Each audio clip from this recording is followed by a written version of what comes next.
gold is quite controversial amongst a lot of investors. Like some investors say, it's great. Historically, it's performed really well. Others say, you're probably just better off having bonds or some other type of instrument in there, or cash. But you made a good point there about the certain environments. We spoke to Kanish Chug of ETF Securities not long ago about the gold ETF as well.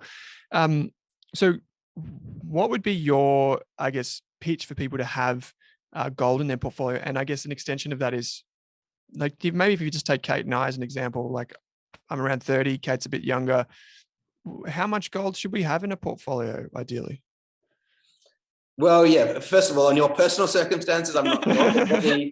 And I'm sure you've got that disclaimer no in your advice, podcast. Yeah. We're just a hypothetical example. But hypothetically, I mean, so to give you an example, in our client portfolios, we recommend around 15%. And like you've mentioned, for some asset allocators out there or some investors, that might seem controversial because, gold definitely is something that, tends to, create a bit of a dichotomy of views out there. I mean, I think at the moment, it's quite obvious why gold is a valuable defensive asset is that, we've seen a long period where bonds and shares have moved nicely in opposite directions. And in the last few crises, whether it was the financial crisis or the, COVID market crisis, bonds actually insulated portfolios quite well. But now central banks around the world have printed a ton of money. Interest rates are sitting at zero. There's very little leeway left for them to continue to, push rates lower. And pushing rates lower is the mechanism that helps to drive bond values up. And we're in also a world where real interest rates, so interest rates after inflation's accounted for, are very negative in most developed markets, which isn't a good world for bonds.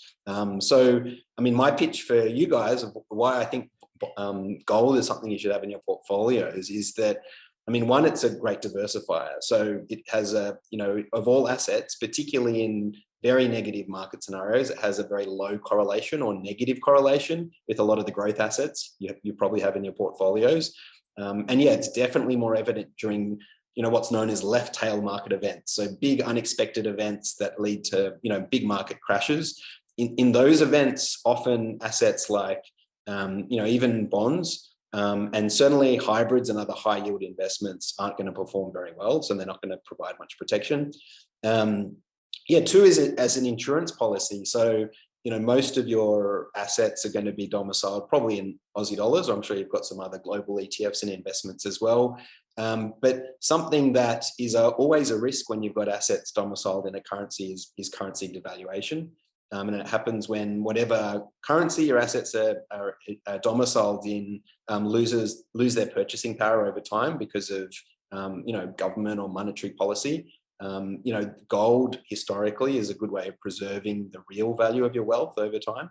And then third, and this is the one that's probably most obvious at the moment, is gold is shown to be a very good geopolitical safe haven. So during times of political uncertainty, gold doesn't have a yield. It's not going to give you a dividend or some sort of return, but it's likely to give you a good capital return during those sorts of periods.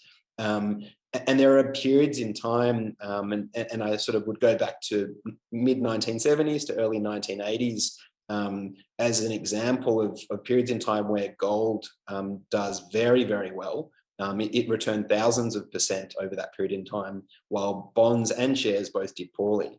And I'm not saying that's definitely going to happen in the future, but for sure. I think anyone investing should be humble enough to recognize that there are all sorts of different scenarios out there that can happen, and you want to be comfortable that your portfolio can withstand those different scenarios. Gold in my mind is an insurance policy. It's insuring against all those scenarios. You've got your fingers crossed hoping they don't happen, and maybe you're even predicting they won't happen, but just accepting that it's a possibility is the reason why gold is something that you should have in there.